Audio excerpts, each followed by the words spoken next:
Cursing, or profanity, is not using real words in the sense that laptop or toothbrush or maroon are words. Real cursing is eruptions of thought or emotion. Profanity comes more from the right side of the brain than the left. The left side is more involved with language processing and saying things intentionally. The right side is more about melody and tone. Just think about the sentence, "What the hell was that?" and try to understand what hell is referring to in that sentence. Swearing helps to vent our feelings or convey our emotions to those around us. It is a completely normal part of culture and language. Everyone knows what they are not supposed to say. The thought that people who swear a lot can't control themselves is a myth. When it comes to gender, in general, men curse more than women, use a larger variety, and go with more hardcore swear words. Fun fact, men and women both swear more when in the presence of their own gender. Thinking about when people learn to swear, the arc of learning is pretty standard from preschool up through the ages of 12, 13, 14. By then, everyone has a pretty adult vocabulary. But then, after that, it depends on the setting. Where do they work?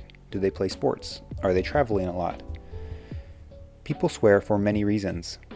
Anger, disgust, trying to make someone laugh, bonding, proving that you are not bound by social norms. Swearing can also be the vent someone needs to avoid a physical confrontation.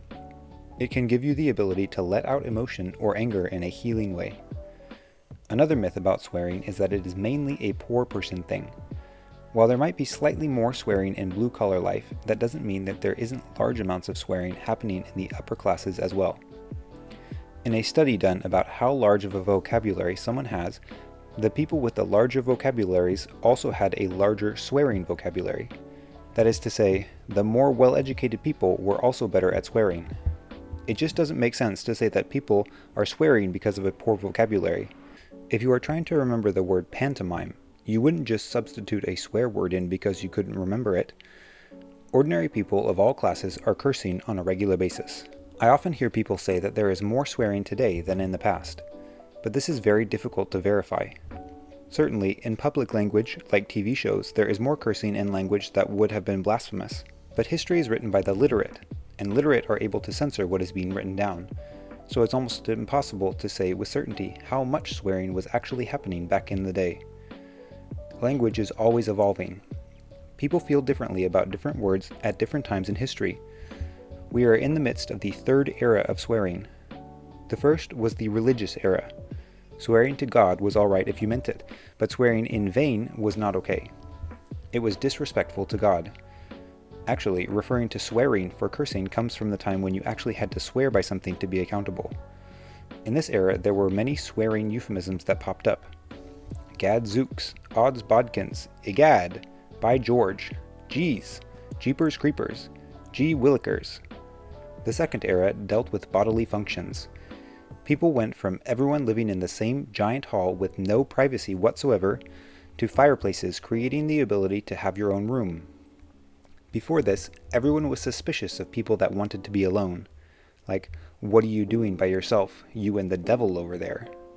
Sex and excretion go from being silly to extremely taboo. There are two layers now. Religious swearing hasn't gone away, but it's become less extremely bad in the public eye. This era lasted for a long time, with things being so taboo that even as late as the 60s there were dictionaries published without the word fuck in them. The third and current era deals with slurs. Disrespecting the human or the social minority is now the ultimate taboo. You could make the case that this points to the intellectual and moral development of our society. The things that we hold to be sacred have changed. The word fuck is a funny thing.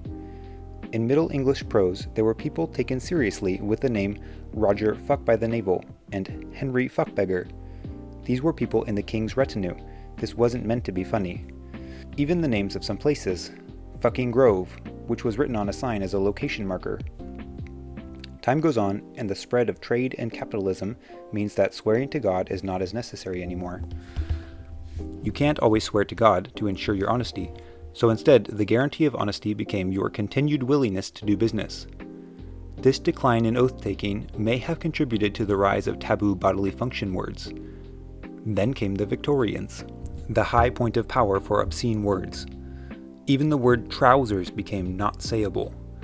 As recently as the 20s and 30s, it was profane to say the word belly, and people would omit it from public language. What is the average human trying to accomplish when they swear? People who swear are perceived as more authentic. It's part of becoming close to people, letting your hair down, conveying that you don't think you are better than people around you. It can be extremely effective for that kind of thing. There are so many legitimate reasons to throw in the occasional fuck or goddamn. Swearing also has physiological benefits. Swearing, or hearing swear words, changes your skin's conductive response, or the way your skin conducts electricity. There is a famous study where participants were asked to put their hand into a bucket full of ice, and those who swore were able to keep their hand in for longer than those who didn't. A similar study was done where the grip strength of participants was measured. Does this benefit still happen with the toothless old swear words versus current ones? As far as we can tell, it has to be one of those words that you are not allowed to use that comes from a deep instinctual place of wrongness. Something you know is not appropriate to say, but you say it anyway. The world is on a sort of euphemism treadmill. Words start off as bad, people use them more, and they become less taboo. New words are added that are bad. You can see influence of the third era of swearing in words and phrases that people have to talk around without actually saying the word. Words like ladies, homeless person, white paper, and American. Is it good to be this restrictive? Are we overdoing it today? Are we not just being pious and prudish in the same way that people were in the past about bodily functions? If we are, I think it's probably better that we overdo it about not disrespecting minority groups. That seems like, hopefully, a moral advance. As any person who has learned a second language will tell you, language is extremely complicated. Groups can denature a slur and remove its teeth by taking it on themselves, but it still stings coming from members of the outside world. What about the youths in the profane? Do you think curse words should be bleeped out in public spaces? Maybe, but children are often better at understanding context than we give them credit for. Kids know these words whether we want them to or not. Profanity can help children develop a linguistic sophistication. Understanding how to use salty words can help us become better at language. It can help with subtlety, wit, when to use it, how not to use it, if you are using it too much. It's one of the many ways to be articulate. There are places where profanity is not welcome and probably never will be. Politics, for one. Every language has its high language and places with ceremony.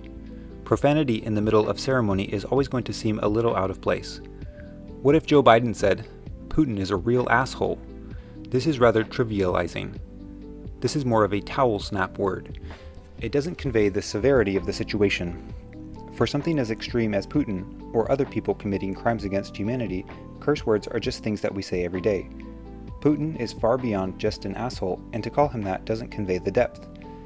As useful as they are, there is also a limit to what they can convey. With that playfulness or triviality, should we be using swear words more often? There is a line between salty and profane.